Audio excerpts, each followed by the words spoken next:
আমিন। আমাদের সবাইকে মৃত্যু পর্যন্ত ভালো থেকে নেক আমল করে আজকের এই মাহফিল থেকে উপকারী কথাগুলো শুনে আমলে নিয়ত করে যাওয়ার তৌফিক দান করুন, বলুন আমিন। সম্মানিত ভাইয়েরা, আমি আপনাদের সম্মুখে কোরআনে কারীমের গুরুত্বপূর্ণ একটি সূরা সূরা হুজরাতের 7টি বিশেষ সামারি আপনাদের সামনে আমি তুলে ধরতে চাই। এই সূরার বিশেষ তাৎপর্য, এই সূরার যে বিশেষ বার্তা, আজ বাংলাদেশের যে সমাজ বাস্তবতা রয়েছে সেই সমাজ বাস্তবতায় সূরাতুল হুজরাত প্রতিটি ঘরে ঘরে প্রত্যেক মুসলমানকে বারবার পাঠ করা, পুনর্পাঠ করা প্রয়োজন। আমার রব, আমার আল্লাহ যদি আমাকে শক্তি সামর্থ্য দিতেন, আমি আমার দেশের প্রত্যেক মুসলিম ভাইকে বোনকে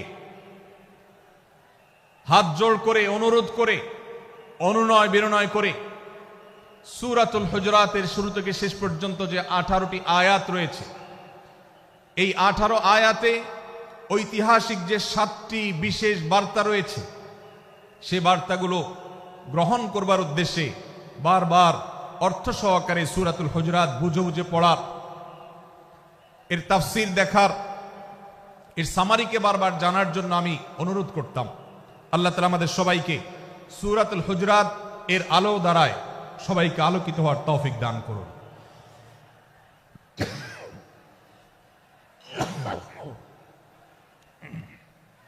সম্মানিত উপস্থিতি, আমি যে সূরার সামারি আপনাদেরকে বলতে যাচ্ছি, যে সূরাকে সামনে রেখে আজকের এই ঐতিহাসিক মাহফিলে কোরআনে কারীমের দেওয়া 7টি বার্তা দিতে চাইছি, সেই সূরার নাম হলো সূরাতুল হুজরাত। এই সূরা কোরআনে কারীমের 26তম পারায় অবস্থিত এবং এই সূরা কোরআনে কারীমের সূরার যে সিরিয়াল, সেই সূরার সিরিয়ালে 49তম সূরা। এই সূরার আয়াত সংখ্যা হলো 18।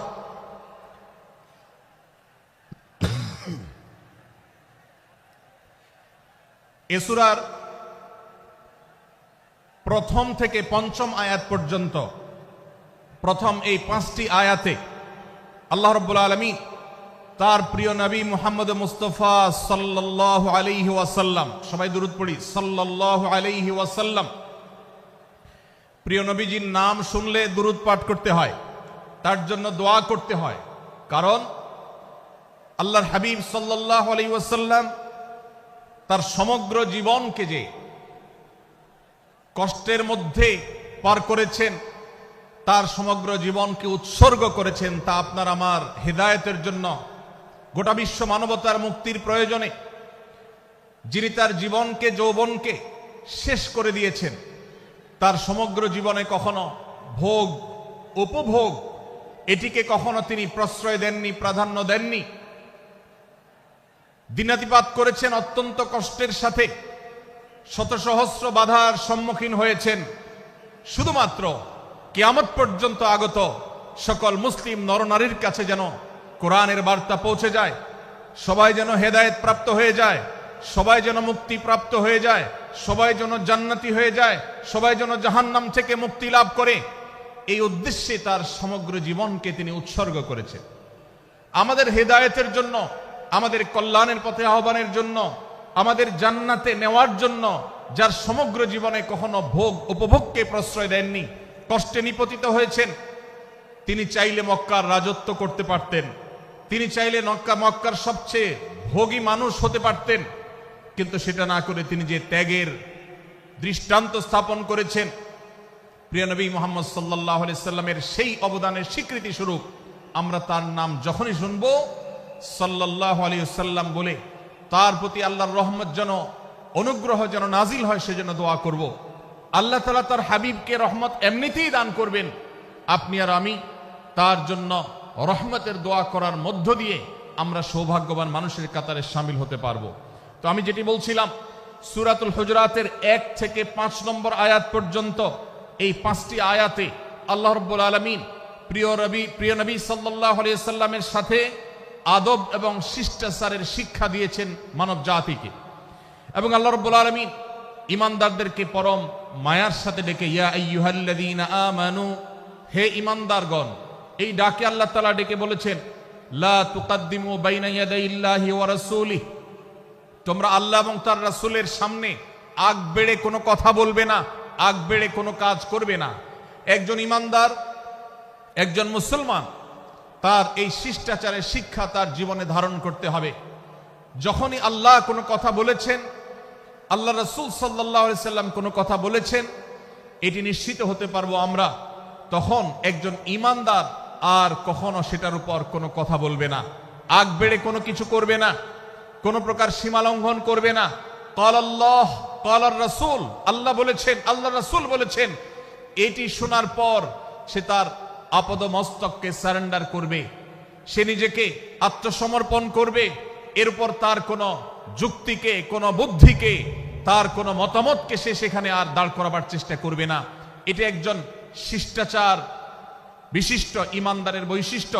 কোরআন এই শিক্ষা আমাদেরকে দিয়েছে। ভাইরা আমার, এই শিক্ষাকে ধারণ করে আমরা যারা নিজেদেরকে মুসলমান দাবি করছি, আমাদের সম্মানীয় যারা আছেন, আল্লাহকে যেরকম আমরা সম্মান করি, আল্লাহ রাসূলকে যেরকম সম্মান করি, ঠিক একইভাবে আমাদেরকে যে সমস্ত মানুষগুলোকে সম্মান করার নির্দেশ করা হয়েছে, ওলামা একরাম রয়েছেন, আমাদের বাবা মা, বয়সে বড়, শিক্ষিত, এবং যারা আমাদের শিক্ষক বৃন্দ আছেন, এভাবে যারা আমাদের সম্মানের পাত্র আছেন, সে মানুষগুলোর সামনে আগ বেড়ে যেন কোনো কিছু না করি। সে আগ বাড়াটা কথার ক্ষেত্রে হতে পারে, চলার ক্ষেত্রে হতে পারে, আচরণের ক্ষেত্রে হতে পারে। এই শিষ্টাচারের শিক্ষা সূরা হুজরাতের প্রথম আয়াতে আমাদেরকে দেয়া হয়েছে।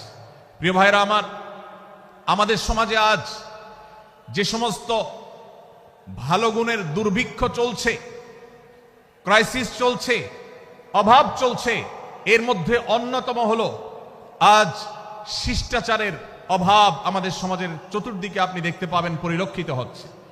আমাদের শিশু থেকে নিয়ে কিশোর, যুবক থেকে নিয়ে মধ্যবয়স্ক, সকল শ্রেণী মানুষের মধ্যে আজ আদব এবং শিষ্টাচারের ভয়াবহ অভাব আমরা দেখতে পাচ্ছি।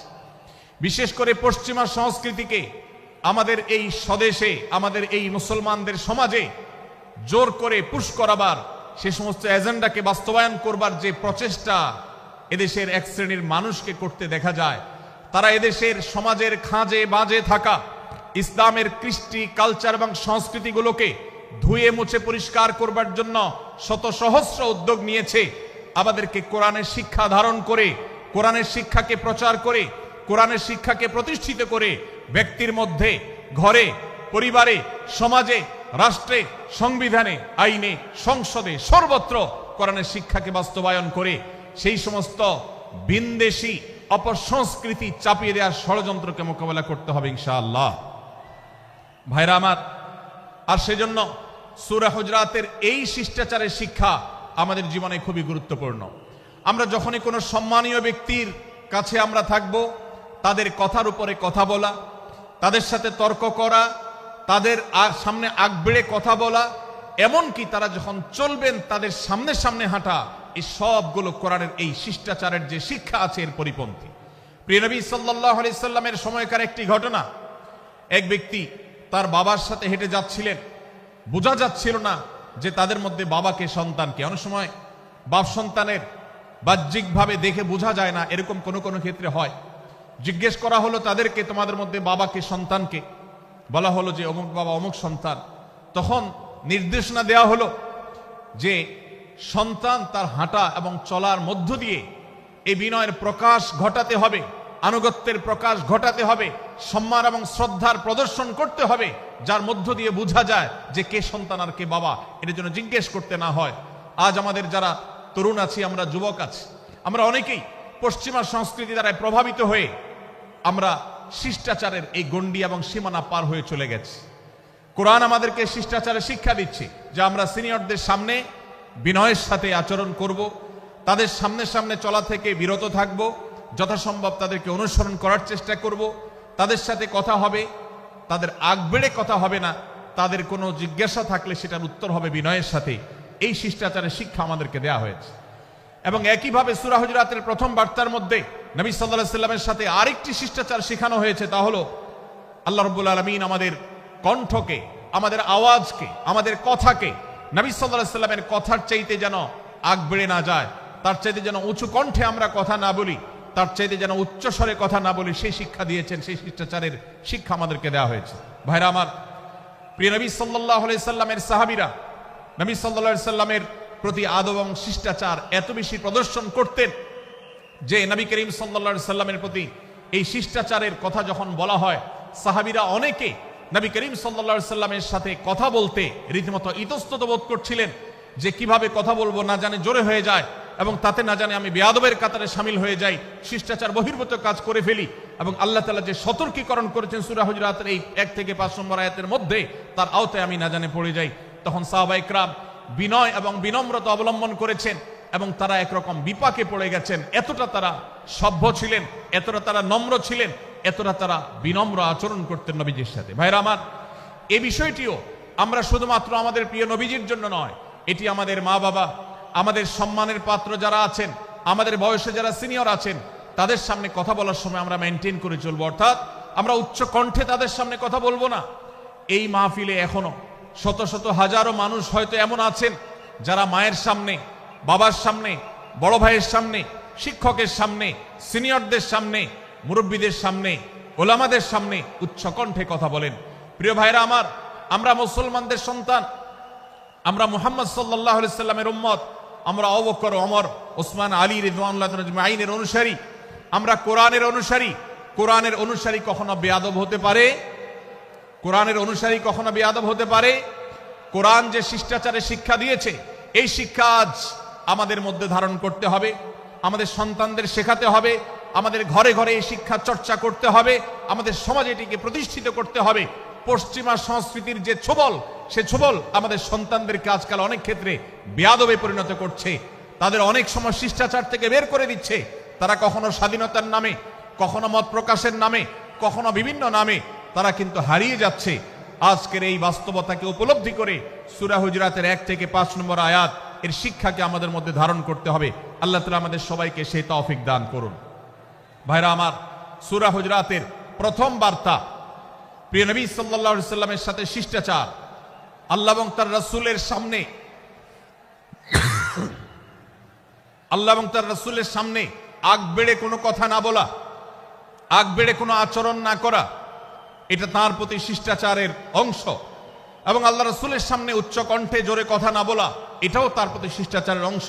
আল্লাহ তাআলা আমাদেরকে এই শিষ্টাচার আমাদের জীবনের প্রত্যেকটা পদে পদে ধারণ করার তৌফিক দান করুন, বলুন আমিন। ভাইরা আমার, সূরা হুজুরাতের দ্বিতীয় যে শিক্ষা, সেই শিক্ষাটা বর্ণিত হয়েছে এই সূরার 6 থেকে 8 নম্বর আয়াত। 6 থেকে 8 নম্বর এই আয়াতের মধ্যে আল্লাহ রাব্বুল আলামিন আমাদেরকে দ্বিতীয় শিক্ষা দিয়েছেন, ঈমানদার কখনো কোনো কথা বলার আগে সেই কথা সত্য কিনা, বাস্তব কিনা সেটি যাচাই বাছাই না করে বলবে না। ঈমানদার কখনো গুজবে কান দিবে না। ঈমানদার কখনো শোনা কথার উপরে ভিত্তি করে কোনো সিদ্ধান্ত গ্রহণ করবে না। এই শিক্ষাটাও আজকের বাস্তবতার আলোকে আমাদের সমাজের জন্য অত্যন্ত গুরুত্বপূর্ণ এবং প্রয়োজনীয়। প্রিয় ভাইরা আমার, আমাদের চতুর্পাশে যদি আমরা তাকাই, আমরা দেখতে পাবো সোশ্যাল মিডিয়াতে, ফেসবুকে আজকাল কোনো তথ্য উপাত্ত পেলে সেটার পরখ করা ছাড়া, যাচাই বাছাই করা ছাড়া, সত্য অসত্য নিরূপণ করা ছাড়া আমরা অনেকে সেটার প্রচারণায় নেমে যাই। আমরা অনেকে সেটার শেয়ার দেওয়া শুরু করে দেই। আমরা অনেকে এটার উপর ভিত্তি করে অনেককে নিন্দা মন্দ করা শুরু করে দেই। এমনকি আজ আমরা যেই জায়গায় দাঁড়িয়ে আছি, বাংলাদেশের যে সামাজিক বাস্তবতা, সেই বাস্তবতার আলোকে বলা যায় অনেক সময় অনেক ব্যক্তিকে সমাজে মিডিয়ার মাধ্যমে নানাভাবে হয়রানি করে তাকে খারাপ মানুষ হিসাবে, কালপ্রিট হিসাবে দেখানো হয়, অথচ তার দোষ, যে সমস্ত দোষের কথা তাকে বলা হয়, যে সমস্ত দোষে তাকে দোষী বানানো হয়, সে সমস্ত দোষ থেকে তিনি শত সহস্র গুণ পবিত্র এবং পরিচ্ছন্ন।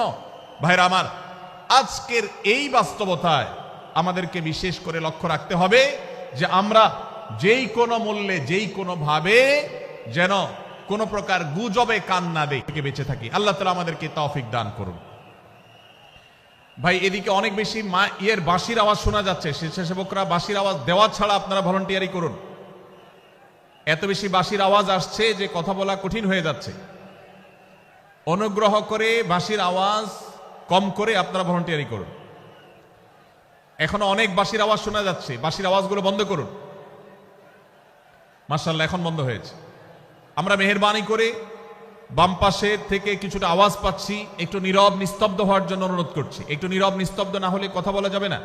অনুগ্রহ করে আমরা একটু সহযোগিতা করি এবং সবাই নীরব থাকি। ভলান্টিয়াররা অপ্রয়োজনে বাঁশির আওয়াজ দিবেন না, অপ্রয়োজনে বাঁশির আওয়াজ দিবেন না। আমাদের দেশে শব্দ দূষণ, শব্দ সন্ত্রাস, এটা এই দেশের কমন কালচার হয়ে গেছে। রাস্তায় যাবেন, প্রয়োজনে অপ্রয়োজনে গাড়ির হর্ন বাজাবে। যে কোনো প্রোগ্রামে যাবেন, প্রয়োজনে অপ্রয়োজনে বাঁশি বাজানো হবে। কদিন আগে 31 নাইট গেছে, আপনারা দেখেছেন। এত প্রচার প্রচারণা, এত সতর্কীকরণের পরেও, আইন শৃঙ্খলা রক্ষাকারী বাহিনী এত সতর্ক থাকার পরেও আপনারা দেখেছেন এক শ্রেণীর বুদ্ধি প্রতিবন্ধীরা তারা 31 নাইট উদযাপনের নামে শব্দ সন্ত্রাস করেছে। শত শত হাজারো মানুষের কষ্টের কারণ হয়েছে। প্রিয় ভাইরা আমার, ধর্ম হোক আর রাজনীতি, বিনোদন হোক আর আনন্দ হোক, যেই কোনো নামে যদি শব্দ সন্ত্রাস সৃষ্টি করে বা অতিরিক্ত শব্দ দূষণ করে, শব্দ সৃষ্টি করে মানুষকে অতিষ্ঠ করার কারণ হয়, সেটা কোনো সভ্য সমাজের দৃশ্য হতে পারে না। আমরা সেই ইসলামের অনুসারী যে ইসলামে আমাদের প্রিয় নবী সাল্লাল্লাহু আলাইহি ওয়াসাল্লাম মসজিদে নববীতে তার একান্ত পরিবেশের মধ্যে এক সাহাবী জোরে কোরআন তেলাওয়াত করছিলেন। তিনি তাকে বলছিলেন, তুমি কোনো বধির রবকে শোনাচ্ছ না, তোমার রব সবকিছু শুনতে পান, অতএব তুমি তোমার এই উচ্চ কণ্ঠের তেলাওয়াত দিয়ে আশপাশে মানুষের ডিস্টার্বের কারণ হবে না। আমরা সেই ইসলামের অনুসারী। অতএব ওয়াজ মাহফিলের মাধ্যমেও যাতে কোনো মানুষ অতিষ্ঠ না হয়, মাইক ব্যবস্থাপনা সেভাবে করাটা মাহফিল কর্তৃপক্ষের যেমন কর্তব্য, ঠিক একইভাবে রাজনৈতিক সভা সমাবেশের নামে কিংবা বিয়ে বিনোদনের নামে যদি শব্দ সন্ত্রাস করা হয়, শব্দ দূষণ করা হয়, অতিরিক্ত শব্দ এর মাধ্যমে যদি মানুষকে অতিষ্ঠ করা হয়, তাহলে সেটি কখনো কোনো সভ্য সমাজের কাজ হতে পারে না। প্রিয় ভাইরা, এই জন্য আপনারা যারা তরুণ আছেন বয়সে, আপনাদেরকে আমি অনুরোধ করতে চাই, বিবাহ অনুষ্ঠানকে কেন্দ্র করে, আকিকাকে কেন্দ্র করে, নানা অনুষ্ঠানকে কেন্দ্র করে যে শব্দ সন্ত্রাস আমাদের দেশে হয়, এটি আমাদেরকে থামাতে হবে ইনশাআল্লাহ। আমরা যদি সবাই সজাগ হয়ে যাই, আমরা যদি সবাই সতর্ক হই, সচেতন হই, ইনশাআল্লাহ এই যে শব্দ দিয়ে মানুষকে কষ্ট দেওয়ার অপসংস্কৃতি, বিশেষ করে ভিনদেশী যে অপসংস্কৃতি আমদানি করা হয়েছে, এই অত্যাচার এদেশে থামাতে হবে ইনশাআল্লাহ। আল্লাহ আমাদের সবাইকে তৌফিক দান করুন। ভাইরা আমার, আমরা আমাদের আশেপাশে কোনো তরুণরা যদি এরকম শব্দ করে, গান বাজিয়ে অন্য মানুষকে অতিষ্ঠ করে, ঈদের সময় দেখা যায় বিশেষ করে সে সমস্ত যুবকদেরকে কাউন্সিলিং করতে হবে, তাদেরকে বোঝাতে হবে যে তোমার আনন্দ কখনো আরেকজনের বেদনার কারণ হতে পারে না। বহু হার্টের রোগী আছেন, বহু অসুস্থ মানুষ আছেন, বহু ছোট শিশু আছে যাদের কষ্টের কারণ হয়। বিধায় আমরা কখনো আমাদের শব্দ দিয়ে কাউকে কষ্ট হতে দিব না। আল্লাহ আমাদের সবাইকে তৌফিক দান করুন। মাশাআল্লাহ, অনেকটা নীরব নিস্তব্ধ হয়েছে। আমি যে জায়গাটা ছিলাম আবার সেখানে ফিরে যাই। সূরা হুজুরাতের দ্বিতীয় শিক্ষার কথা বলছিলাম ভাইরা। 6 থেকে 8 নম্বর আয়াত যদি আপনি পাঠ করেন সূরা হুজুরাতের, আপনি দেখতে পাবেন সেখানে আল্লাহ রাব্বুল আলামিন ঈমানদারদেরকে যেই কোনো সংবাদ, যে কোনো তথ্য, বিশেষ করে অনির্ভরযোগ্য সূত্র থেকে যখন পাবে, ফাসিক থেকে যখন শুনবে, যার ভিতরে আল্লাহর ভয় নাই সেরকম মানুষ থেকে যখন পাবে, সেই সংবাদ তথ্য উপাত্ত যাচাই করা ছাড়া সেই সংবাদ যেন বলে না বেড়ায়। আপনি শহরে যান কিংবা গ্রামে, শিক্ষিত দেখুন কিংবা অশিক্ষিত, সর্বশ্রেণীর মানুষের মধ্যে আজ এই ব্যাধি দেখতে পাবেন চরম আকার ধারণ করেছে। কারোর ব্যাপারে কোনো নেগেটিভ কথা শুনেছেন, কোনো মন্দ কথা শুনেছেন, সে কথার প্রচার প্রচারণা শুরু করে দেন। সেটা কি সঠিক কিনা, সেটা কি সত্য কিনা, সেটা কি যথার্থ কিনা, সেটা কোনো প্রপাগান্ডা কিনা, সেটা কোনো মিথ্যাচার কিনা, সেটা কোনো গুজব কিনা, এটা যাচাই করার প্রয়োজন অনুভব করে না। অথচ আমরা সেই মুহাম্মদ সাল্লাল্লাহু আলাইহি সাল্লামের উম্মত, যে মুহাম্মদ সাল্লাল্লাহু আলাইহি সাল্লাম আমাদেরকে সতর্ক করেছেন, কাফা বিল মারই কাযিবান আন ইউহাদ্দিসা বিকুল্লি মা সামিআ, কোন ব্যক্তি যা শুনে সেটাই যদি বলে বেড়ায়, তথ্য উপাত্ত যাচাই না করে, সেটাকে ভালো করে যাচাই বাছাই না করে, সেটাকে অনুসন্ধান না করে, সত্য সত্য নিরূপণ করবার চেষ্টা না করে, তাহলে সে মিথ্যাবাদী হওয়ার জন্য যথেষ্ট।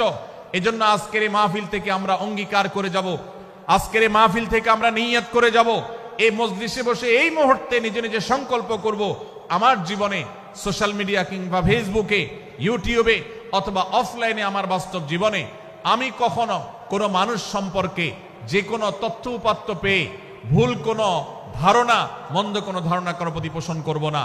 কোনো তথ্য উপাত্ত যদি পাই, কোনো সংবাদ যদি পাই অনির্ভরযোগ্য সূত্রে, তাহলে সেক্ষেত্রে সেটা যাচাই বাছাই করা ছাড়া আমি সেটাকে বিশ্বাস করতে যাব না। এটাই হলো আমাদের ঈমানের দাবি। ভাইরা আমার, একজন ঈমানদার এতটা সরল হবে না যে যা শুনবে সে সেটাকে বিশ্বাস করে বসবে। একজন ঈমানদার এতটা বাস্তবতা থেকে দূরে থাকবে না যে তিনি তার পাওয়া কোনো সংবাদকে অনুসন্ধান করবে না।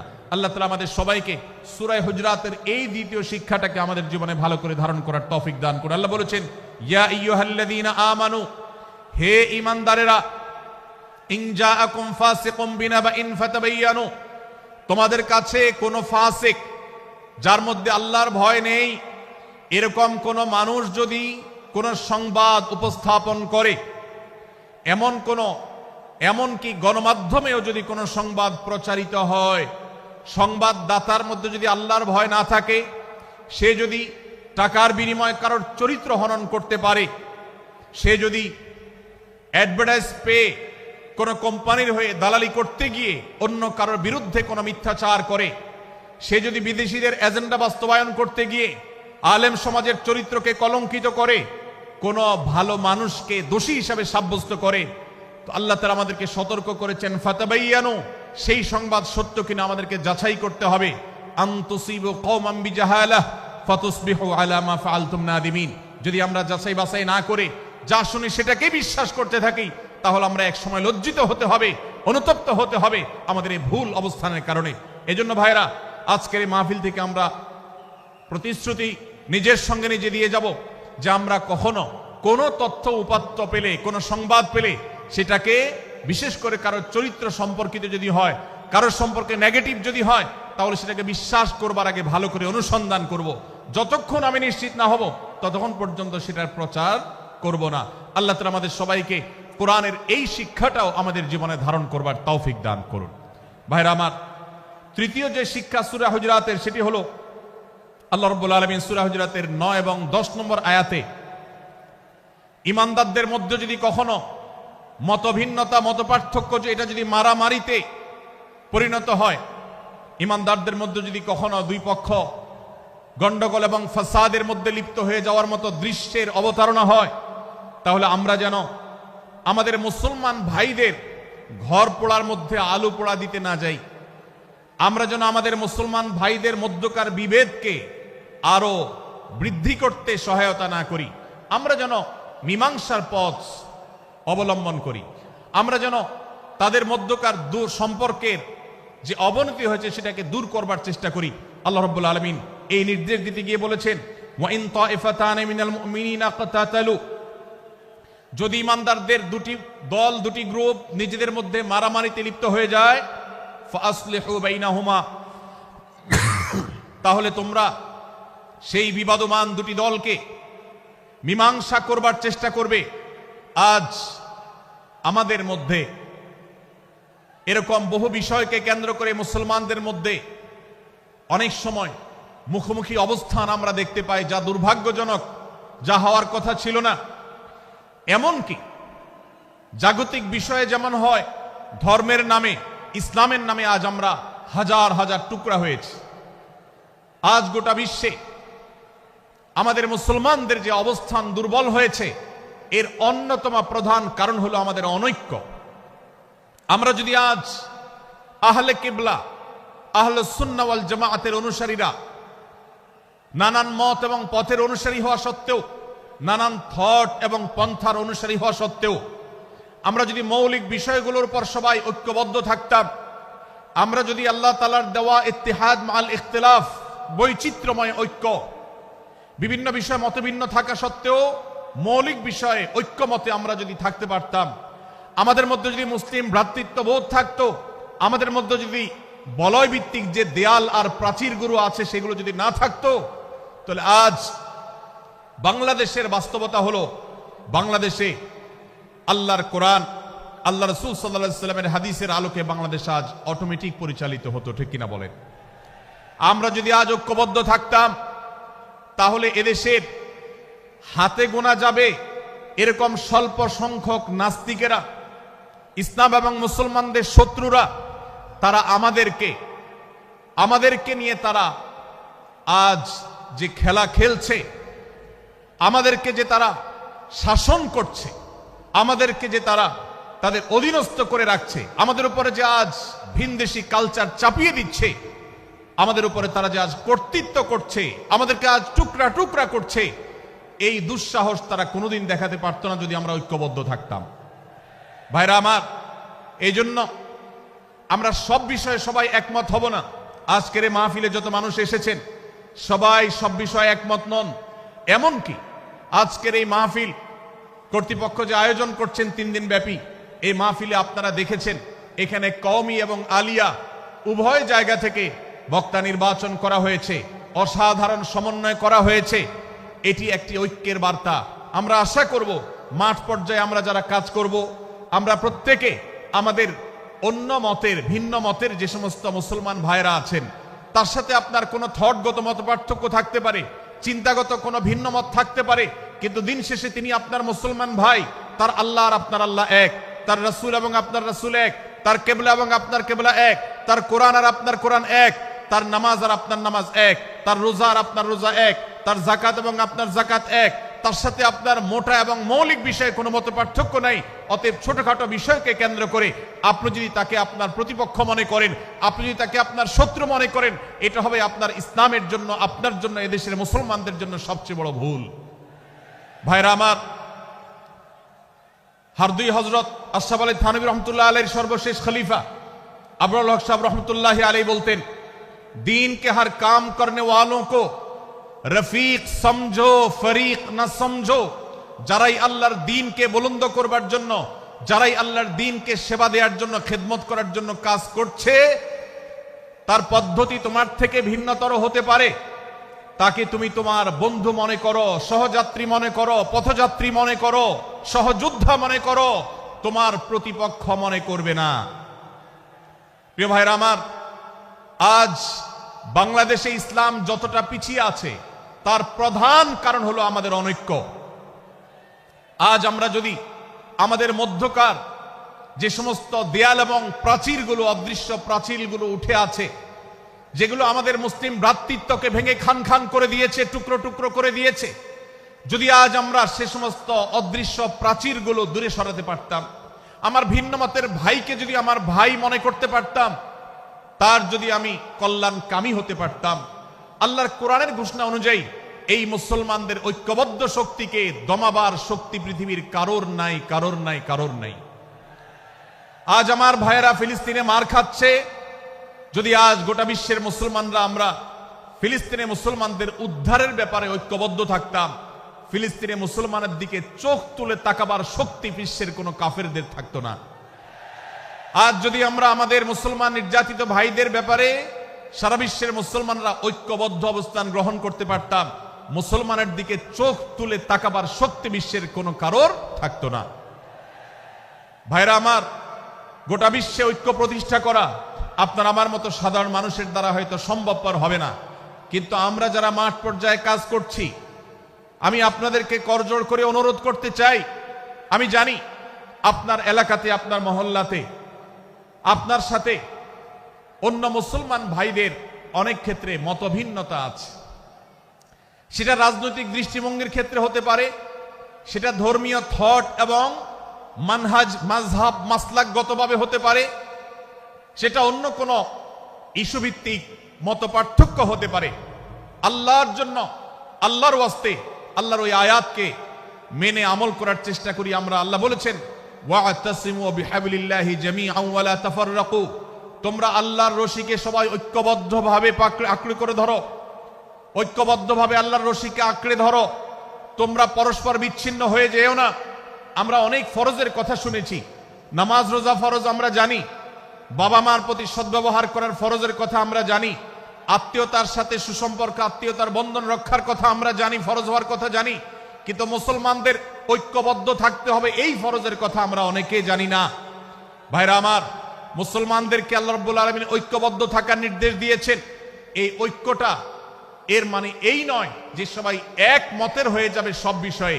বিভিন্ন বিষয়ে আমাদের মধ্যে মতপার্থক্য থাকবে, তারপরে আমরা একে অন্যের সহযোদ্ধা হব, সহযাত্রী হব, আমরা একে অন্যের কল্যাণকামী হব, একে অন্যের ভালো চাইব।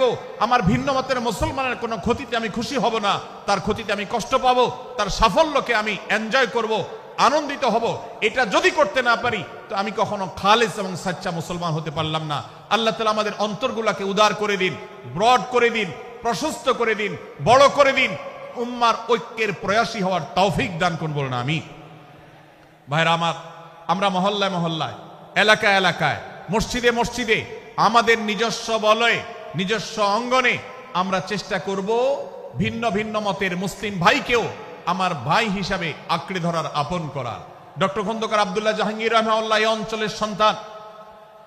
তিনি বলতেন, বেদাতে লিপ্ত কোন মুসলমান, তার ব্যাপারেও আমি মনে করি আমার ভাই ভুলের মধ্যে আছেন, তার ব্যাপারে আমার মায়া মমতা কাজ করে, আমি তার কল্যাণকামী, তাকে আমার ভাই মনে করি। ঠিক একইভাবে আমার কোন মুসলমান ভাইয়ের সাথে যদি আমার ভিন্ন মতের কারণে আমার মনে হয় যে তিনি ভুল পথে আছেন, তারপর তাকে আমি শত্রু ভাববো না, তার অকল্যাণ আমি চাইবো না। আজ বাংলাদেশের বাস্তবতায় যদি আমরা তাকাই, দেখতে পারবো ইসলাম এবং মুসলমানদের যত শত্রু আছে, আমরা দেখেছি গত কয়েক যুগ ধরে তাদের নিজেদের মধ্যে হাজারো বিভক্তি, হাজারো মতপার্থক্য থাকা সত্ত্বেও মুসলমানদের শত্রুতা করার ব্যাপারে তারা সবাই ঐক্যবদ্ধ। অথচ আমরা মুসলমানরা আমাদের আল্লাহ, আমাদের রাসূল, আমাদের কোরআন, আমাদের কিবলা, আমাদের সবকিছু এক হওয়া সত্ত্বেও ছোটখাটো বিষয়কে নিয়ে আমরা আমাদের মধ্যকার বিভেদের প্রাচীরগুলোকে দাঁড় করিয়ে রেখেছি, যার কারণে আমরা গোটা বিশ্বে যেমন মার খাচ্ছি, আমাদের এই প্রিয় মাতৃভূমিতেও আমরা সংখ্যায় সবচেয়ে বেশি হয়েও আমরা কালচারালি মাইনরিটি হয়ে আছি, সংস্কৃতিতে আমরা সংখ্যালঘু হয়ে আছি। সব ক্ষেত্রে আমাদেরকে ইগনোর করা হয়। 4 লক্ষ মসজিদের এদেশের 4 লক্ষ ইমাম আছেন, 4 লক্ষ মুয়াজ্জিন আছেন। এই মসজিদগুলো এদেশে, এর নেটওয়ার্ক যতটা শক্তিশালী, এদেশের সকল রাজনৈতিক দলগুলোর নেটওয়ার্ককে যদি একত্র করা হয়, মসজিদগুলোর মতো এতটা শক্তিশালী নেটওয়ার্ক এদেশের সমাজে নাই। কিন্তু ওলামা একরামকে ইগনোর করা হয়, মুসলমানদের ইগনোর করা হয়। এদেশের আইনে কোরআন এবং সুন্নাহ, এদেশের মুসলমানদের ধ্যান ধারণাকে কখনো বিবেচনায় আনা হয় না। এই যে মুসলমানদের আজ দুরবস্থা, এর অন্যতম প্রধান কারণ হলো আমাদের হাজার হাজার ভাগে বিভক্তি। এই বিভক্তির দেয়ালগুলোকে তুলতে হবে কি হবে না? যদি হয় তাহলে আপনি নিজে থেকে শুরু করে দিন। আপনি যেই মতই লালন করেন না কেন, আপনার ভিন্ন মতের মুসলমানকে আপনি ভাই মনে করবেন, তার সাথে বুক মিলাতে আপনার কষ্ট হবে না, তার সাথে বসতে আপনার অসুবিধা হবে না। ভিন্ন মতের আলেম, এক মতের আলেম আরেক মতের আলেমের সাথে বসতে অসুবিধা হবে না। এক মতের অনুসারী আরেক মতের অনুসারীকে ভাই বলতে অসুবিধা হবে না। আমরা সোশ্যাল মিডিয়াতে নিজেদের মধ্যে কামড়াকামড়ি করব না, নিজেদের মধ্যে আমরা ঝগড়া বিবাদ করব না। এবং যদি কেউ বিবাদে লিপ্ত হয়, সূরা হুজরাতের 9 এবং 10 নম্বর আয়াতের শিক্ষা বলছে, মুসলমানদের মধ্যে দুটি দল যদি মারামারিতে লিপ্ত হয়, তুমি সেখানে গিয়ে খোঁচাখুচি করে মারামারি বানানোর তো প্রশ্নই ওঠে না। বরং আল্লাহ বলছেন যে ফাসলিহু বাইনাহুমা, তাদের উভয়ের মধ্যে মীমাংসা করবার জন্য তুমি উদ্যোক্তা হও, তুমি উদ্যোগী হও। ভাইরা আমার, আমরা অনেকেই হয়তো জেনে থাকবো মিথ্যা এটা আল্লাহর জমিনের সবচেয়ে বড় জঘন্য অপরাধগুলোর মধ্যে থেকে একটি। একজন মুসলমান কোন অবস্থাতে মিথ্যা বলতে পারে না, কিন্তু কোন মুসলমান যদি অন্য মুসলমানের সাথে কখনো বিবাদ বিতণ্ডায় লিপ্ত হয়ে যায়, দুজন মুসলমান বা দুটি বলয়, দুটি পক্ষ, দুটি গোষ্ঠী মুসলমানদের, তাদের মধ্যে যদি কোনো বিষয় যদি ভুল বুঝাবুঝি তৈরি হয়, ভিন্ন মত সৃষ্টি হয়, একে অন্যের সাথে শত্রু ভাবাপন্ন হয়ে যায়, তাহলে তাদের দুইজনের মধ্যে বা দুই পক্ষের মধ্যে মীমাংসা করবার জন্য কেউ যদি মিথ্যা কথাও বলে, অর্থাৎ আপনি এক পক্ষের কাছে গিয়ে বললেন, ভাই আপনি যাকে এত খারাপ মনে করছেন, যার ব্যাপারে আপনি এতটা রাগান্বিত হয়ে আছেন, আমি তো জানি তিনি আপনার ব্যাপারে অনেক সফট চিন্তা রাখেন, আপনার ব্যাপারে অনেক ইতিবাচক ভাবনা রাখেন, আপনার ব্যাপারে অনেক সুধারণা পোষণ করেন।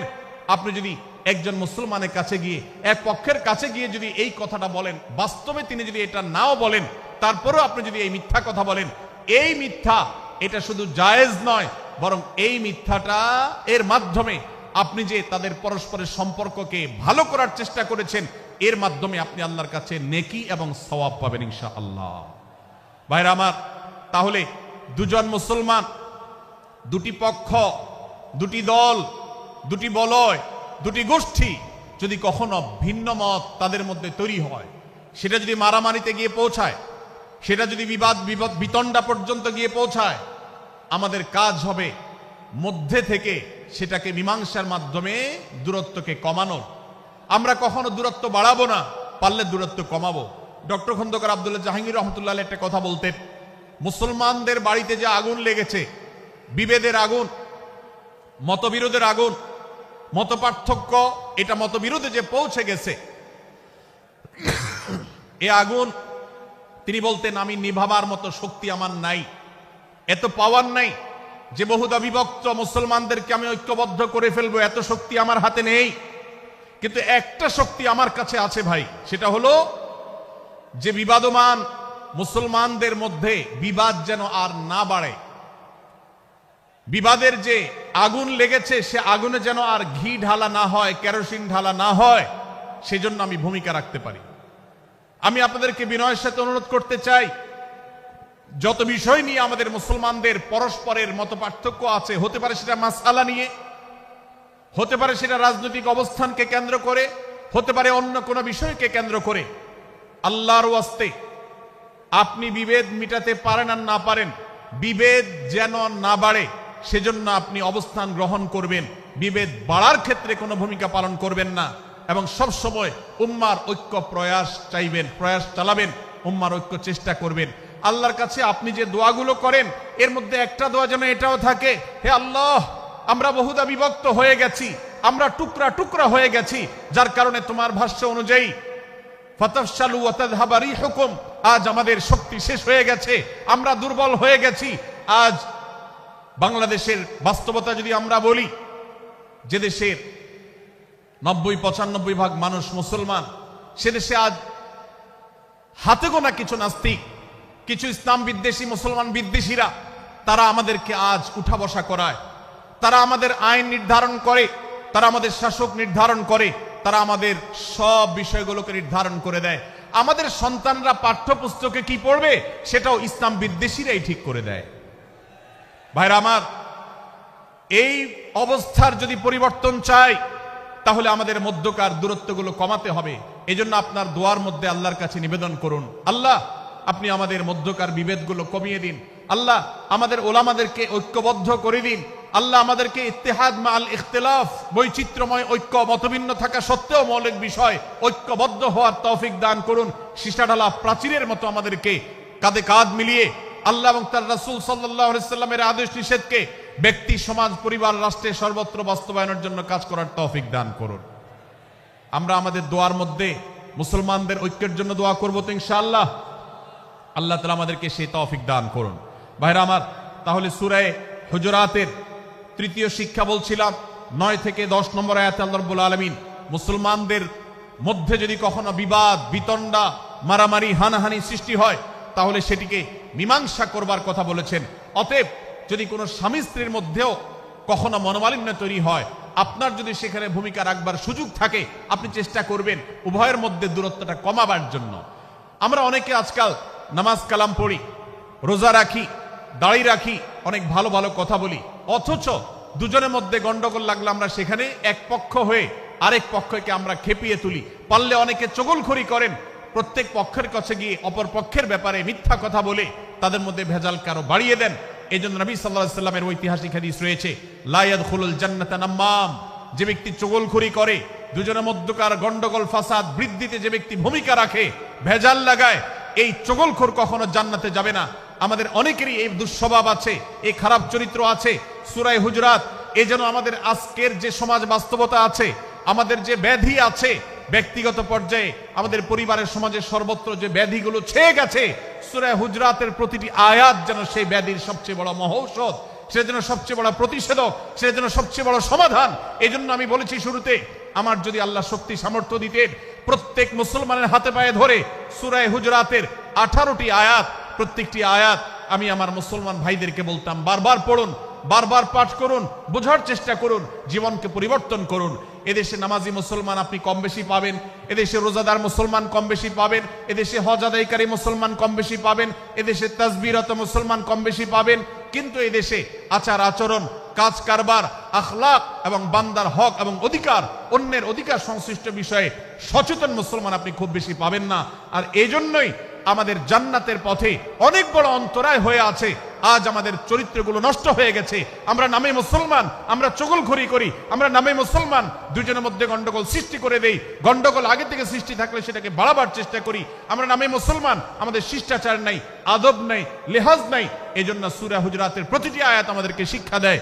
আল্লাহ তাআলা আমাদের সকলকে এই শিক্ষাগুলো আজকের এই মাহফিল থেকে আমাদের বুকের ভেতরে পরম যত্ন সহকারে নিয়ে যাওয়ার এবং আমাদের জীবনকে পরিবর্তন করার তৌফিক দান করুন। ভাইরা আমার, তৃতীয় এই শিক্ষাটি শেষ করে আমি বলতে চাচ্ছি, চতুর্থ আয়াতে আল্লাহ রাব্বুল আলামিন আমাদেরকে বলেছেন আমরা যেন কেউ কাউকে নিয়ে বিদ্রূপ না করি, ব্যঙ্গ না করি, কেউ কাউকে যেন বাজে নামে না ডাকি, কেউ যেন কাউকে খোঁচাখুচি না করি, কেউ যেন কাউর নাম বিকৃত করে তাকে না ডাকি। ভাইরা আমার, এই আয়াতটি আমি শুরুতে তেলাওয়াত করেছি। আল্লাহ বলেছেন, ইয়া আইয়ুহাল্লাযীনা আমানু লা ইয়াসখার কওমুম মিন কওমিন আসা আন ইয়াকুনু খায়রাম মিনহুম। হে ঈমানদারেরা, হে মুসলমানেরা, তোমাদের কেউ যেন অন্য কারোর নাম ধরে অন্য কাউকে ব্যঙ্গ বিদ্রূপ ঠাট্টা না করে। আমরা একে অন্যকে নিয়ে ঠাট্টা করি কি করি না? বিদ্রূপ করার রোগ আমাদের মধ্যে আছে না নাই? ভাইরা আমার, জাগতিক বিষয় তো আছেই, এমনকি দুর্ভাগ্যজনক বাস্তবতা হলো ধর্মের নামে, ইসলামের নামে একদল মুসলমান অপর দল মুসলমানকে নিয়ে হাসি, ব্যঙ্গ, বিদ্রূপ, রাসাহাসি এবং নাম বিকৃত করা এবং খোঁচাখুচি করা, এই কাজগুলো আমাদের মধ্যে আছে না নাই? আমরা যারা ইসলামের খেদমত মনে করে আমার ভিন্ন মতের ভিন্ন দলের মুসলমানকে খোঁচাখুচি করি, আমরা যারা আল্লাহর খেদমত মনে করে, ইসলামের সেবা মনে করে, দাওয়াতের কাজ মনে করে, ইসলাম প্রচার মনে করে ভিন্ন মতের অন্য দলের মুসলমানকে নিয়ে ব্যঙ্গ বিদ্রূপ আর হাসাহাসি করি, তাদেরকে সোশ্যাল মিডিয়াতে, অনলাইনে, অফলাইনে তুচ্ছ তাচ্ছিল্য করি, আল্লাহর শপথ করে বলছি এটা ইসলামের সেবা নয়, এটা হলো প্রবৃত্তির পূজা, এটা হলো আপনার নফসের পূজা, এটা হলো আপনার প্রবৃত্তির গোলামি করা, এটা আল্লাহর গোলামি নয়, এটা ইসলামের খেদমত নয়, এটা ইসলামের 12টা বাজানো। ভাইরা আমার, একজন মুসলমান অন্য মুসলমানকে নিয়ে ব্যঙ্গ বিদ্রূপ করতে পারে না। আমার মুসলমান ভাই যদি কোনো ভুল কথা বলে, ভুল কাজ করে, আমি যথাযথ নিয়মে তাকে সংশোধনের চেষ্টা করব, সমালোচনা করার দরকার হলে সেটাও করব, কিন্তু হাসাহাসি নয়, বিদ্রূপ নয়, ব্যঙ্গ করা নয়। আজ আমাদের তরুণদের মধ্যে এটা একটা আর্টে পরিণত হয়েছে। আপনারা রোস্টিং ভিডিওর কথা কম বেশি সবাই জেনে থাকবেন। রোস্টিং ভিডিওর কথা আপনারা জানেন কি জানেন না? ভাইরা আমার, রোস্টিং ভিডিও নামটা দেখেন, অর্থাৎ কাউকে রোস্ট করা। আমরা মুরগি রোস্ট করার কথা জানি, এখন মানুষ রোস্ট করার সিস্টেম শুরু হয়েছে। একজন মানুষের কোনো ভুল কিছু পেয়েছেন, অবশ্যই আপনি সমালোচনা করবেন। আপনি একজন মুসলমান হিসেবে জানতে হবে কারোর ভুলের সমালোচনার মূলনীতি আছে, মূলনীতি আছে না নেই। কোরআন এবং সুন্নাহর বাতানো যে প্রিন্সিপাল, সেটাকে লক্ষ্য করে, সেটাকে আমলে নিয়ে, সেটাকে ধরে ধরে যদি আপনি সমালোচনা না করেন, তাহলে আপনার এই সমালোচনা এটাই আপনাকে জাহান্নামে নেওয়ার কারণ হতে পারে। ভাইরা আমার, আপনি কাউকে রোস্ট করার নামে, কাউকে সমালোচনা করার নামে, হতে পারে কেউ ভুল করেছেন, কিন্তু সেটা করতে গিয়ে যদি তার অধিকার নষ্ট করেন, আপনি সীমা ছাড়িয়ে চলে যান, আপনি যদি ব্যঙ্গ বিদ্রূপ করে হারামের পর্যায়ে চলে যান, তাহলে সূরা হুজরাতের আয়াতের আলোকে আপনি কবিরা গুনাহে লিপ্ত হলেন। আমরা অনেকে আছি যে ব্যক্তিগত পর্যায়ে এই বিদ্রূপ করাটাকে আমরা কোনো বিষয় মনে করছি না। সোশ্যাল মিডিয়াতে অনেকগুলো ভিডিও ক্লিপ আছে, আপনাদের চোখে নিশ্চয়ই পড়েছে, আমার চোখে বহু পড়েছে, যে অনেক সময় দেখা যায় বিনোদনের নামে কাউকে খোঁচাখুচি করা, কাউকে অপমান করা, কাউকে হয়তো ধাক্কা দিয়ে পানি দিয়ে ফেলে দেয়া, কাউকে কষ্ট দেয়া, কাউকে হয়তো প্রতারিত করা, এটাকে আমরা এনজয় করি। অনেক ভিডিও ক্লিপে দেখা যায় এভাবে কাউকে কোনোভাবে অপমানিত করে, কাউকে কোনোভাবে ধোঁকা দিয়ে বোকা বানিয়ে আমরা এনজয় করি, আমরা হাসাহাসি করি। আমাদের রুচি নষ্ট হতে হতে আজ এই পর্যায়ে এসেছে যে এটা আমাদের এনজয়ের বিষয় হয়েছে, এটা আমাদের আনন্দের বিষয় হয়েছে। ভাইরা আমার, সূরা হুজরাতের এই আয়াত অর্থাৎ 11 নম্বর আয়াত, এই আয়াত বলছে আমাদের জন্য কোন মুসলমানকে, কোন মানুষকে ব্যঙ্গ বিদ্রুপ করা হারাম। কোন মুসলমানকে ব্যঙ্গ বিদ্রুপ করা কি হারাম। অতএব আপনি রসিকতা করে যদি কারোর সাথে ব্যঙ্গ বিদ্রুপ করেন এবং সেটা যদি তার মনে কষ্ট হওয়ার কারণ হয়, তিনি যদি সমাজের মানুষের কাছে হেয় প্রতিপন্ন হন, তাহলে ইসলামী শরিয়ার দৃষ্টিকোণ থেকে সারা বিশ্বের সমস্ত ওলামাদের ঐক্যমতে সেটা হারাম। আমরা চুরি করা হারাম জানি, আমরা ডাকাতি করা হারাম জানি, আমরা মাদক সেবন করা হারাম জানি, আমরা নামাজ ত্যাগ করা হারাম জানি। এই সমস্ত হারাম থেকে আমরা অনেকেই বেঁচে থাকি, কিন্তু আমি আমার মুসলমান ভাইয়ের চরিত্র হনন করছি, শুধুমাত্র সাধারণ জীবনযাত্রার ক্ষেত্রে করছি তা নয়, এমনকি ধর্মের নামে, ইসলাম প্রচারের নামে, দাওয়াতের নামে আমরা আমাদের প্রতিপক্ষ মুসলমান ভাইকে নিয়ে অনেক সময় ব্যঙ্গ বিদ্রুপ করি, হাসাহাসি করি, তাকে ছোট করি, তাচ্ছিল্য করি, হেয় করি, তার সম্মানহানি করি। আমরা জানি না আমাদের প্রিয় নবী সাল্লাল্লাহু আলাইহি ওয়াসাল্লাম এর একটা হাদিস আমাদের সামনে রয়েছে, সহিহ মুসলিমে বর্ণিত হয়েছে। নবী করিম সাল্লাল্লাহু আলাইহি ওয়াসাল্লামের এই হাদিস আজ সবচাইতে অসহায় হাদিস। অসহায় হাদিস এই জন্য বললাম যে আজকের এই হাদিসের উপরে কেউ আমল করে না, এই হাদিসটাকে কেউ পাত্তা দেয় না, এই হাদিসকে কেউ গুরুত্ব দেয় না। অথচ এই হাদিস প্রত্যেক মুসলমানের বুকে বুকে ঝুলিয়ে রাখা দরকার। এই হাদিস আমাদের ঘরে ঘরে ঝুলানো দরকার। এই হাদিস আমাদের অফিসগুলোতে শোভা পাওয়া দরকার। এই হাদিস আমাদের জীবনে বাস্তবায়ন হওয়া দরকার। নবী করিম সাল্লাল্লাহু আলাইহি ওয়াসাল্লাম সেই হাদিস বর্ণনা করেছেন। আবু হুরায়রা রাদিয়াল্লাহু তাআলা আনহু তিনি বলেছেন, লা তাহাসাদু, লা তাহাসাদু, হে মুসলমানরা, তোমরা কেউ কাউকে কখনো হিংসা করবে না, কেউ কাউকে হিংসা করবে না। আমাদের মধ্যে হিংসা আছে না নাই? হিংসা আছে না নাই? আমরা একে অন্যকে হিংসা করি। একদল মুসলমান অন্য দল মুসলমানকে হিংসা করে, কেউ কারো ভালো দেখতে পারে না। ভাইরা আমার, আল্লাহ নবী বলেছেন, লা তাহাসাদু, তোমরা একে অন্যকে হিংসা করো না। ওয়ালা তানাজাসু, কেনা বেচা করতে গিয়ে কেউ কাউকে ধোঁকা দিও না, প্রতারণা করো না। ওয়ালা তাবাগাদু, তোমরা একে অন্যের সাথে শত্রুতা বিদ্বেষ পোষণ করবে না। ওয়ালা তাদাবারু, তোমাদের কেউ যেন কারোর পেছনে লেগে না থাকে, কাউকে অবজ্ঞা যেন না করে।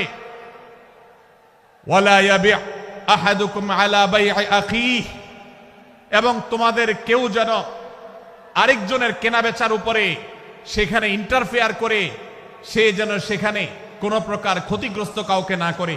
ওয়াকুনু ইবাদাল্লাহি ইখওয়ানা, হে মুসলমানরা, তোমরা আল্লাহর বান্দা, ভাই ভাই হয়ে থাকো। তোমাদের মধ্যে মত পার্থক্য থাকুক, দলগত মত পার্থক্য, অবস্থানগত মত পার্থক্য, থটগত মত পার্থক্য, মাযহাব মাসলাবগত মত পার্থক্য থাকুক, কিন্তু তোমরা আল্লাহর বান্দা, ভাই ভাই হয়ে থাকো। এক দলের মুসলমানকে আল্লাহ তাআলা ভাই ভাই হতে বলেন নাই, এক গ্রুপের মুসলমানকে আল্লাহ ভাই ভাই হতে বলেন নাই, এক বলয়ের মুসলমানকে আল্লাহ ভাই ভাই হতে বলেন নাই, নিজ দলের মুসলমানের সাথে আল্লাহ ভাই ভাই থাকতে বলেন নাই।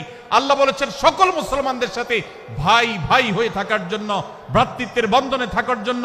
এজন্য আল্লাহ নবী সাল্লাল্লাহু আলাইহি ওয়াসাল্লাম সে নির্দেশ করেছেন। আল্লাহ নবী সাল্লাল্লাহু আলাইহি ওয়াসাল্লাম আরো বলেছেন, আল মুসলিমু আখুল মুসলিম, মুসলমান মুসলমানের ভাই, লা ইয়াজলিমুহু ওয়ালা ইয়াখযুলুহু, কোন মুসলমান কোন মুসলমানকে জুলুম করতে পারে না, তার আইল ঢেলতে পারে না, তার জমি দখল করতে পারে না, তার অধিকার নষ্ট করতে পারে না, তাকে কথা দিয়ে অত্যাচার করতে পারে না। ওয়ালা ইয়াখযুলুহু, তাকে অপমানিত করতে পারে না, লাঞ্ছিত করতে পারে না। ওয়ালা ইয়াকযিবুহু, তার সাথে মিথ্যা বলতে পারে না। ওয়ালা ইয়াহকিরুহু, তাকে তাচ্ছিল্য করতে পারে না। আত্তাকওয়া হাহুনা, আত্তাকওয়া হাহুনা, আত্তাকওয়া হাহুনা। নবীজি তিনবার নিজের বুকের দিকে তাকিয়ে দেখিয়েছেন, তাকওয়া এখানে, তাকওয়া এখানে, তাকওয়া এখানে।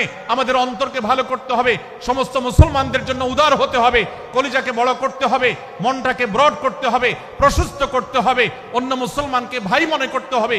কোন ভিন্ন মতের মুসলমানের সাথে শত্রুতা পোষণ করা যাবে না। ভাইরা আমার, অতএব এই হাদিসকে সামনে রেখে এই হাদিসের শেষ অংশে নবী সাল্লাল্লাহু আলাইহি ওয়াসাল্লাম বলেছেন, আল মুসলিমু কুল্লুল মুসলিমি আলাল মুসলিমি হারামুন দমুহু ওয়া মালুহু ওয়া ইরদুহু। এক মুসলমানের জন্য অন্য মুসলমানের তিনটি জিনিসকে আল্লাহ তাআলা হারাম করে দিয়েছেন। কোন মুসলমানের রক্ত এটা প্রবাহিত করা, কাউকে হত্যা করা যেরকম হারাম, কোন মুসলমানের সম্পদ অন্যায়ভাবে আপনি ভোগ করবেন, দখল করবেন, মেরে দিবেন, এটা হারাম। ঠিক একইভাবে কোন মুসলমানের সম্মান নষ্ট করবেন, ইজ্জত নষ্ট করবেন, সম্ভ্রম নষ্ট করবেন, অপমান করবেন, এটাকে আল্লাহ তাআলা হারাম করেছেন। আল্লাহ তাআলা আমাদের সবাইকে অন্য মুসলমানদের ব্যাপারে এরকম দায়িত্বশীল ভূমিকা রাখার তৌফিক দান করুন, বলুন আমিন। ভাইরা আমার, সূরা হুজুরাতের 4 নম্বর আয়াতের এই শিক্ষাকে ধারণ করে আমরা কারোর প্রতি ব্যঙ্গাত্মক আচরণ করব না। অনেক মুসলমান আছেন অন্য মুসলমানদের নাম ধরে ধরে বিদ্রুপ ব্যঙ্গ করেন, নাম বিকৃত করেন। অনেক সময় আমরা রসিকতা করেও আমাদের অনেকের নাম বিকৃত করি। আল্লাহ সুবহানাহু ওয়া তাআলা এটাকে হারাম করেছেন। এমনকি নবী সাল্লাল্লাহু আলাইহি ওয়াসাল্লাম বলেছেন, লা তাকুল লিকাসিরিন ইয়া কাসিরু, কোন খাটো বা বেটে মানুষকে হে বেটে, হে খাটো এরকম বলে ডেকো না। নবী সাল্লাল্লাহু আলাইহি ওয়াসাল্লাম বলেছেন এভাবে ডাকলে তিনি অপমানিত হন। আল্লাহ তাকে এভাবে সৃষ্টি করেছেন। আমরা অনেক সময় দেখা যায় একে অন্যকে খোঁচা মারতে গিয়ে তার গায়ের রং কালো হলে, তিনি দেখতে আকারে ছোট হলে তাকে আমরা ব্যঙ্গ করি, বিদ্রুপ করি, তাকে আমরা তাচ্ছিল্য করি, তাকে আমরা অপমান করি, তাকে আমরা অপদস্থ করি। ভাইরা আমার, এটা আমাদের জন্য হারাম। আমি আবারও বলছি, চুরি হারাম আমরা জানি, ডাকাতি হারাম আমরা জানি, আমরা অন্যান্য হারামের কথা জানি, কিন্তু এই যে এক মুসলমান অন্য মুসলমানের অধিকার নষ্ট করা হারাম, এটা আমরা জানি না। এক মুসলমান অন্য মুসলমানের নাম বিকৃত করা হারাম, এটা আমরা জানি না। এই ব্যাপারেও আমরা দেখেছি যে আমরা যারা ইসলামের দাওয়াতের কথা বলি, কোরআন হাদিসের কথা বলি, তারাও দেখা যায় সোশ্যাল মিডিয়াতে, ফেসবুকে একদল মুসলমান অন্য দলে মুসলমানদেরকে নানা বাজে উক্তি দিয়ে ডাকাডাকি করে, বিকৃত নামে ডাকে, বিকৃত উপাধি দেয়, খারাপ কথা বলে, অমুকের দালাল তমুকের দালাল ইত্যাদি ধারণা করে কথা বলে। এই কাজগুলো হারাম, এগুলো আমরা কখনো করব না। 5 নম্বর যে শিক্ষা আছে সূরা হুজুরাতে, সেটা হলো 12 নম্বর আয়াতে। আল্লাহ রাব্বুল আলামিন এখানে কুধারণা করাকে হারাম করেছেন, মন্দ ধারণা করতে আল্লাহ তাআলা নিষেধ করেছেন, এবং গীবত করতে, পেছনে লাগতে নিষেধ করেছেন। ভাইরা আমার, এই একটি আয়াত অর্থাৎ সূরা হুজুরাতের 12 নম্বর আয়াত, এই আয়াতটির শিক্ষা ধারণ করে যদি আমরা আমাদেরকে শুধরাতে পারি, সংশোধন করতে পারি, তাহলে ইসলামের মেইন যে কাজগুলো আছে, ঈমানকে বিশুদ্ধ করা এবং শিরক মুক্ত ঈমান আনা, 5 ওয়াক্ত নামাজ পড়ার পর, বান্দার হক আদায়ের পর, এই আয়াতটির পর আমল করলে আপনার জান্নাতে যাওয়ার সবচেয়ে বড় বাধা দূর হয়ে যাবে ইনশাআল্লাহ। ভাইরা আমার, যে আয়াতে আল্লাহ তাআলা আমাদেরকে কারো প্রতি মন্দ ধারণা করতে নিষেধ করেছেন, গীবত করতে নিষেধ করেছেন, কারো পেছনে লাগালাই করতে নিষেধ করেছেন, সেই আয়াতে আল্লাহ রাব্বুল আলামিন বলেছেন, ইয়া আইয়ুহাল্লাযীনা আমানু ইজতানিবু কাসীরাম মিনায-যন্ন, হে ঈমানদারেরা, হে মুসলমানরা, তোমরা কারোর প্রতি ধারণা, মন্দ ধারণা তোমরা করো না, এটা থেকে বিরত থাকো। অনেক ধারণা অর্থাৎ মন্দ ধারণা, এটা গুনাহ, এটা থেকে বিরত থাকো। ইন্না বা'দায-যন্নি ইসম, কারণ কিছু কিছু ধারণা অর্থাৎ যেগুলো মানুষের সম্পর্কে কোনো তথ্য উপাত্ত ছাড়া নিছক ধারণা প্রসূত মন্দ ধারণা করা হয়, সেগুলো গুনাহের কারণ, সেগুলো অপরাধের কারণ, সেগুলো কবিরা গুনাহ, সেগুলো পাপাচার, সেগুলো আল্লাহর অসন্তুষ্টির কারণ, সেগুলো আল্লাহর অবাধ্যতার কারণ। এজন্য ভাই, কারোর প্রতি মন্দ ধারণা করা যাবে না। এক্ষেত্রে আমি জানি আমাদের ব্যক্তিগত পর্যায়ে কারোর ব্যাপারে কোনো কিছু কথা উঠেছে অথবা সামান্য একটু সন্দেহ তৈরি হয়েছে, আমরা তার চরিত্র নিয়ে টানাটানি করি। আমরা জানি না একজন মুসলমানের চরিত্রের মূল্য কত বড়। আমার কাছে সুস্পষ্ট প্রমাণ আসার আগ পর্যন্ত কোনো মুসলমানের চরিত্র নিয়ে আমার ব্লেম করবার কোনো অধিকার আমার নাই। এই জন্য একজন মুসলমান কখনো কারো প্রতি কুধারণা করবে না, মন্দ ধারণা পোষণ করবে না, খারাপ ধারণা পোষণ করবে না।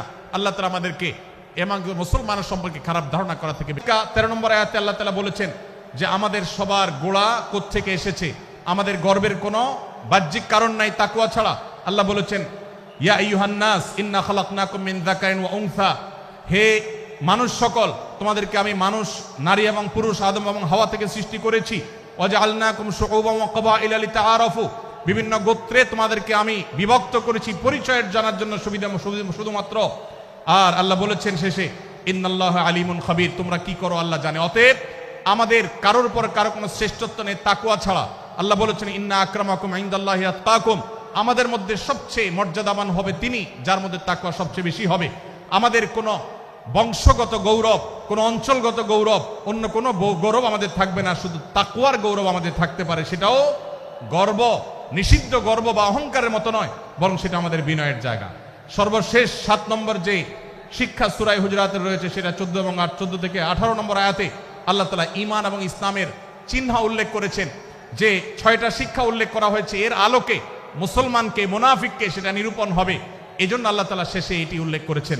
এই 7টি শিক্ষাকে ধারণ করে আমরা আমাদেরকে ভালো মুসলমান হিসেবে গড়ে তোলার চেষ্টা করব, আমাদের জীবনকে সাজাবার চেষ্টা করব। আল্লাহ তাআলা আমাদের সবাইকে তৌফিক দান করুন। আমি আবারও এক নজরে বলে শেষ করছি, সূরা হুজুরাত কোরআনে কারীমের 26তম পারার একটি সূরা, 49 নম্বর সূরা, কোরআনের 18টি আয়াতের আছে। প্রথম থেকে 5 নম্বর আয়াত পর্যন্ত আল্লাহ রাসূলের সাথে আদব লেহাজ বজায় রাখা, শিষ্টাচার মেনটেন করা এবং সম্মানীয় ব্যক্তিদের সাথেও এখান থেকে আমরা শিক্ষা নিয়ে আদব লেহাজ বজায় রাখা, তাদের সামনে আগ বেড়ে কথা না বলা, আগ বেড়ে কাজ না করা, উচ্চকণ্ঠে কথা না বলা, এই শিক্ষা আল্লাহ দিয়েছেন। দ্বিতীয়ত, আমাদেরকে কোনো সংবাদ, বিশেষ করে অনির্ভরযোগ্য তথ্যের সংবাদ শুনে আমাদেরকে কারোর ব্যাপারে ধারণা করার আগে আল্লাহ তাআলা আমাদেরকে যাচাই করার শিক্ষা দিয়েছেন। আমরা যেন গুজবে, আমরা যেন ধারণা প্রসূত কোনো তথ্যে আমরা যেন কান না দেই, সেই শিক্ষা আল্লাহ আমাদেরকে দিয়েছেন। এটি 6 থেকে 8 নম্বর আয়াতে, 9 থেকে 10 নম্বর আয়াতে আল্লাহ তাআলা মুসলমানদের দুই গ্রুপের মধ্যে গন্ডগোল দেখা দিলে মীমাংসা করতে বলেছেন। এবং 4 নম্বর শিক্ষা 11 নম্বর আয়াতে বিদ্রুপ করতে নিষেধ করেছেন আল্লাহ তাআলা, কারণ নাম ধরে ব্যঙ্গ করাকে হারাম করা হয়েছে। এবং 5 নম্বর শিক্ষা 12 নম্বর আয়াতে আল্লাহ তাআলা দিয়েছেন, কারোর প্রতি মন্দ ধারণা করা যাবে না, কারোর পেছনে লাগা যাবে না, এবং কারোর মন্দ নামে কাউকে ডাকা যাবে না, কারোর সমালোচনা তার পেছনে করা যাবে না, এগুলোকে হারাম করা হয়েছে। 6 নম্বর শিক্ষা 13 নম্বর আয়াতে আল্লাহ বলেছেন, আমাদের সবার মধ্যে কারোর কোনো শ্রেষ্ঠত্ব নাই তাকওয়া ছাড়া। যার তাকওয়া যত বেশি, আল্লাহ ভীতি যত বেশি, তিনি আল্লাহর কাছে তত শ্রেষ্ঠ এবং সেরা। 7 নম্বর সর্বশেষ শিক্ষা হলো 14 থেকে 18 নম্বর আয়াতে আল্লাহ রাব্বুল আলামিন ঈমানদারদের আলামত, মুনাফিকদের আলামত উল্লেখ করেছেন। সেখান থেকে শিক্ষা নিয়ে আমরা আমাদের ঈমানকে পরখ করার চেষ্টা করব, আমাদের আমলকে পরখ করার চেষ্টা করব। আল্লাহ তাআলা আমাদেরকে সূরা হুজরাতের আলোকে আমাদের জীবনকে গঠন করার তৌফিক দান করুন, বলুন আমিন।